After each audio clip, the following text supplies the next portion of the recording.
Hello दोस्तों, कैसे हैं आप सब लोग। जैसे कि मैंने आपसे वादा किया था कि कुल्पा और मिट्टी चढ़ाई के बाद हम 2 से 3 दिन बाद फिर अपने प्लॉट पे जाके आपको दिखाएंगे क्या डिफरेंस आया है। तो आज फिर से हम आ चुके हैं हमारे प्लॉट पे। बहुत ज़्यादा शाम हो चुकी है क्योंकि दिन भर से पानी गिर रहा था, तो इसीलिए मैं आपको जल्दी वीडियो बना के अपलोड नहीं कर पाया। पर हाँ, हम फिर भी अपने प्लॉट पे आ चुके हैं। और ये देखिए, मैंने ये 27 तारीख की बुआई है। ये 27 तारीख से आज अपन काउंट करें तो 3 दिन वो और 25 दिन की सोयाबीन है। ये 25 दिन की सोयाबीन की कंडीशन आप देख लीजिए, जिसमें मिट्टी चढ़ाई की हुई है। इसके बाद में आपको इसी के साइड में मेरा कुछ खेत रह गया था, उसी में मैं दिखाऊंगा कि मिट्टी जिसमें चढ़ाई नहीं की है उसमें क्या डिफरेंस आया। सबसे बड़ी बात इसमें जो बेनिफिट मैंने देखा है पर्सनली, वो ये है कि इसके अंदर जो पत्ते की जो मोटाई है, जो चौड़ाई है, ये चौड़ाई जो है मुझे बड़ी दिखी है। उसके बाद में इसके अंदर जो है आप देखेंगे नई नई डिकूरें जो है वो बहुत चली है। साथ में पौधा जो है बहुत फ्रेश दिख रहा है। तो ये सारे बेनिफिट होते हैं। उसके बाद जो है मिट्टी जो हमने चढ़ाई है उससे पौधे के जो कॉलर तक चढ़ी है ना, तो कॉलर तक चढ़ने के बाद पौधा जो है ना बहुत तंदुरुस्त तरीके से, क्योंकि उसके पास उसकी जो इंटरनोड जो पास होती है वहाँ तक हमारा मिट्टी जो है हमने चढ़ा दी है।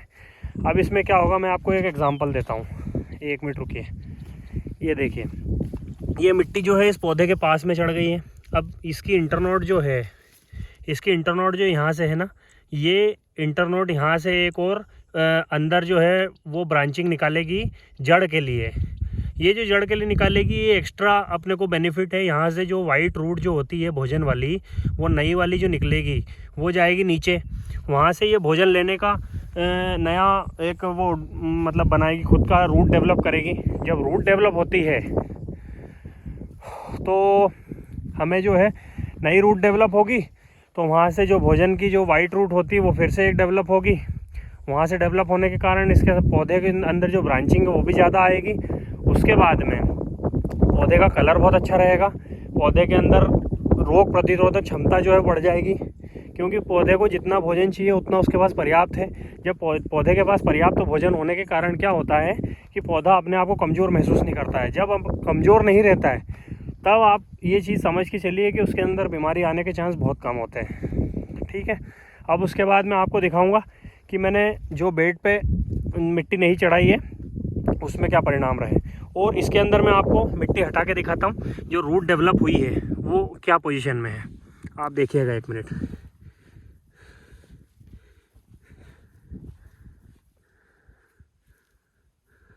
ये देखिए, ये रूट है, ये वाइट रूट जो है ये डेवलप होने लग गई है। ये देखिए, ये रूट जो है डेवलप होने लग गई। यही रूट क्या होगा, जब इसको मिट्टी चढ़ाई तो इसके बाद स्पेस और ज़्यादा गहरा चलने के लिए जगह है, क्योंकि मिट्टी इसके ऊपर आ गई है। ये मिट्टी जितनी गहरी चढ़ेगी उसके ऊपर, तो उसको चलने के लिए जगह होगी, फैलने के लिए जगह होगी। तो ये रूट जो है वो बहुत अच्छा काम करेगी, बहुत ज़्यादा फैलेगी। ये उसको एक मौका मिलता है कि अपने आप को इतना ज़्यादा डाइवर्स और फैला ले कि वहाँ से भोजन इकट्ठा करने के लिए उसके बहुत आसान रहे। तो ये फ़ायदा होता है। और आप अब इसकी हाइट देख लीजिए। इसी के जस्ट साइड में आप मैं एक चीज़ और बताना चाहूँगा। इसमें मैंने चारा आपको जो है वो इसमें कुछ भी नहीं है। इसकी हाइट देख लीजिए, इसका पत्ता देख लीजिए। और इसी के साथ अब आप देखिए जिसमें मैंने मिट्टी नहीं चढ़ाई है, मेरे हिसाब से इसकी हाइट जो है वो थोड़ी सी कम है। इसका पत्ते का घेराव जो है वो थोड़ा सा कम है। और इसकी रूट अगर आप चेक करेंगे, मैं इसकी भी रूट आपको दिखाऊँगा। इसकी रूट में कहीं पौधा जड़ उसकी पास में होगी, वहाँ से दिखाऊंगा। चलो यहाँ से दिखा देता हूँ। यहाँ से इसकी रूट देखेंगे ना, तो इसकी रूट जो है इसको ये ऊपर ही है। अब इसके बाद ये रूट ऊपर पड़ी हुई है इसकी, कितना, मात्र 1 इंच। अब 1 इंच में अगर इसकी रूट पड़ी है तो ये रूट डेवलप होने के लिए चलेगी कहाँ, इसके पास जगह नहीं है। तो ये जो है जो बेड वाली सोयाबीन जो हमने लगाई है ना, इसके अंदर जो मिट्टी चढ़ाना बहुत आवश्यक है। ये मैंने आपको दोनों उदाहरण लाइव दिखाया है कि इसकी जड़ जो है बहुत ऊपर है, उसके अंदर मिट्टी काफ़ी ज़्यादा है, तो उसको चलने के लिए मौका मिलेगा। प्लस वो फैलेगी, वो ब्रांचिंग करेगी अंदर। तो ब्रांचिंग करने से क्या होगा कि उसकी जो रूट जितनी ज़्यादा डेवलप होगी उतना ज़्यादा भोजन बनाएगी, उतना अच्छा पौधा मजबूत होगा, जो कि इसके अंदर नहीं है। मैंने आपको दोनों में उदाहरण दिखाया। ये उसके मुताबिक वीक उतनी नहीं रहेगी, लेकिन प्रोडक्शन में इसका बहुत फर्क पड़ेगा। इसमें जो उत्पादन है, उत्पादन इसका बेहतर तभी आएगा जब आप 1 से 2 बार मिट्टी चढ़ाएंगे, 1 से 2 बार इसमें कुल्पा निकालेंगे, डोरा निकालेंगे, तभी आपको बेनिफिट मिलेगा। उसके बाद क्या होता है, ये जो मिट्टी नाली की जो है इसकी गहराई अभी कम हो गई है। कभी अगर इसके अंदर पानी भर गया तो इसमें इसके पास चांस है कि इसके रूट जो है वो ख़राब हो जाए। और इसी के साथ अगर जो इसमें मैंने मिट्टी चढ़ाई है उसमें अगर आप देखेंगे तो इसकी गहराई जो है नाली की वो बढ़ गई है। या आप एक मोटा सा डिफरेंस आप यहाँ से देख लीजिए, इसकी गहराई जो है वो कम है, इसकी गहराई ज़्यादा है, क्योंकि मिट्टी आ गई ऊपर। मिट्टी ऊपर आने के कारण क्या होगा, ये नाली की गहराई होने के कारण पानी जो है वो स्पीड से बाहर निकल जाएगा। तो ये चीज़ें आपको जो है प्रैक्टिकल करके ही बता रहा हूँ, कोई लोग आपको बताएगा नहीं।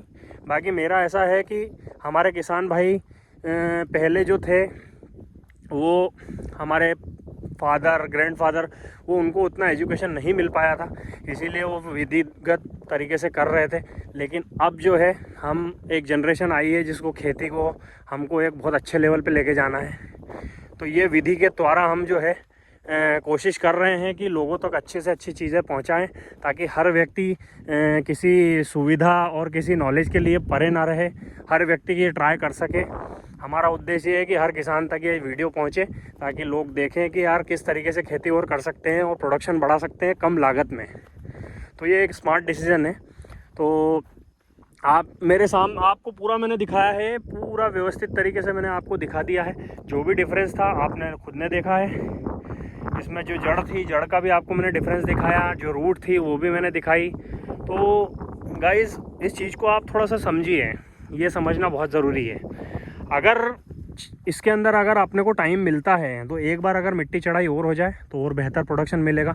मेरी ये सोच है कि हमारे इधर 3 फसल हम लगाते हैं।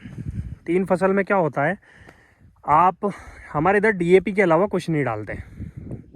अब 3 फसल में पौधा जो ज़मीन है वो कितना प्रोडक्शन देगी, आपको चाहिए बेस्ट प्रोडक्शन। आप खाद सिर्फ DAP डाल रहे हैं तो वो इनफ नहीं होगी। हमने इसके अंदर 1 बोरी DAP, 25 kilo potash, 15 kilo sulphur जो है डाला है। सल्फ़र की हमारी ज़मीनों में बहुत ज़्यादा कमी है। सल्फ़र अगर हमने बहुत अच्छे तरीके से मेंटेन किया, पोटाश अगर हमने मेंटेन किया, प्लस कैल्शियम और नाइट्रोजन, इन चीज़ों की भी इसमें बहुत ज़्यादा ज़रूरत होती है, क्योंकि किसान भाइयों को बहुत लोगों को नहीं पता है। एक पोलैंड की रिसर्च बोलती है कि जब फूल और फाफड़े पे होता है पौधा, तब उसको यूरिया और सल्फ़र की बहुत ज़्यादा ज़रूरत होती है। ये रिसर्च बता रही है, मैं अपने मन से नहीं बता रहा हूँ।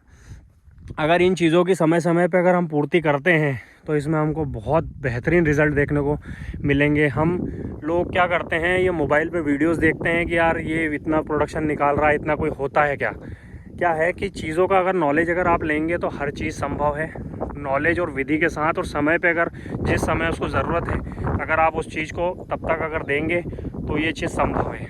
एक किसान है महाराष्ट्र में, उनका ड्रिप से उन्होंने KDS की एक वैरायटी लगाई थी 140 दिन की। उन्होंने इंडिया का सबसे रिकॉर्ड तोड़ प्रोडक्शन निकाला है, वो है 28 क्विंटल पर एकड़, जो कि ड्रिप से निकाला था। और वो बिना ड्रिप से हर साल 20 क्विंटल सोयाबीन निकाल रहे हैं।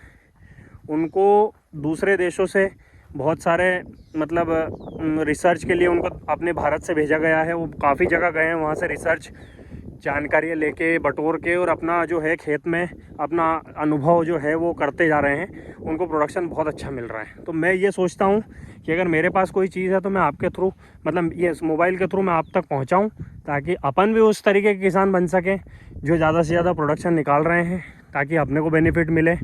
क्योंकि सोयाबीन का भी ये हाल है कि लोगों ने ये सोच लिया है कि सोयाबीन कोई प्रोडक्शन देती नहीं है, सोयाबीन में कोई फ़ायदा नहीं है। ये है कि मौसम के ऊपर निर्भर है, तो मौसम के हिसाब से जो निकल गई वो अपनी। बट ऐसा नहीं है, सोयाबीन भी बहुत अच्छा उत्पादन दे सकती है, बहुत अच्छा पैसा बना के दे सकती है। लेकिन कमी है तो सिर्फ हमारी तकनीक और हमारी मेहनत में। हम मौसम के ऊपर निर्भर नहीं रह सकते। हम इसे हमारे तरीके से, व्यवस्थित तरीके से, हमारी टेक्निक से सही समय पे सही चीज़ को दे के हम इसका प्रोडक्शन बना सकते हैं, ताकि हमें इस फसल से भी अच्छा प्रोडक्शन मिले, अच्छे पैसे बने, ताकि हमारा जो मोटो है वो डाउन नहीं हो। क्योंकि आज हम देख रहे हैं सरकार जो है वो MSP पर नहीं खरीद रही है, तो हमारा जो है वो मेन जो बचा है क्वालिटी और प्रोडक्शन, और वो जो है वो इस चीज़ से आ सकता है, बेड वाली पद्धति से। तो गाइस आप लोग इस चीज़ का बिल्कुल मतलब ट्राई कीजिए, भले ही आप थोड़े से में कीजिए लेकिन कीजिए। बीज की बचत है, इसके बाद लेबर में कटाई की बचत है, हर चीज़ की बचत है, प्लस क्वालिटी और प्रोडक्शन बढ़ेगा। तो ये मेरा एक पर्सनल अनुभव रहा है पिछले साल का, जो मैं आपको मेरे द्वारा साझा कर रहा हूँ। और इसी तरह के जो भी आपको कुछ भी अगर डाउट्स वगैरह हो तो आप मुझे कमेंट बॉक्स में बताइए, कुछ भी पूछिए, मैं आपको बताऊँगा। मेरे द्वारा जो भी मदद हो सकेगी वो बताऊँगा। और अगले वीडियो के लिए इंतज़ार करें। मैं और नई नई वैरायटियाँ मेरे पास रिसर्च वाली भी है, वो भी मैं आपको बताऊंगा उनका परफॉर्मेंस कैसा है। और दूसरे प्लॉट में मेरी जो सोयाबीन जो लगी हुई है वो भी मैं आपको बताऊंगा कैसा परफॉर्म कर रही है। तब तक के लिए धन्यवाद।